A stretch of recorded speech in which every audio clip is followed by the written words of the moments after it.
पर जलजले के झटके महसूस किए गए हैं। भलेसा ठाठरी में शदीद जलजले के झटके महसूस किए गए, वहीं भदरवा में भी जलजले के झटके महसूस किए गए और जिसकी वजह से शदीद सर्दी में लोगों ने घर से बाहर निकलना शुरू कर दिया। जलजले की शिद्दत 3.30 रिकॉर्ड की गई। देर रात आए जलजले का मरकज डोडा जिले की गंदोह के भटियास इलाके में था। जलजले से अब तक किसी जानी या माली नुकसान की खबर नहीं है।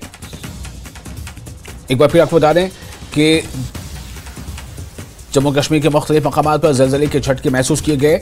भलेसा ठाठरी में शदीद जलजले के झटके महसूस किए गए, वहीं भदरवा में भी जलजले के झटके महसूस किए गए, जिसकी वजह से शदीद सर्दी में लोगों ने घर से बाहर निकलना शुरू कर दिया।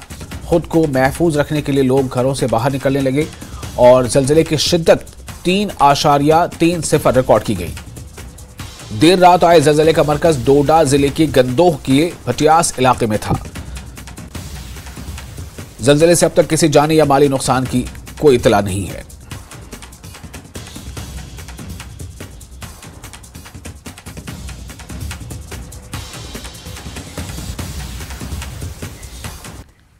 और जम्मू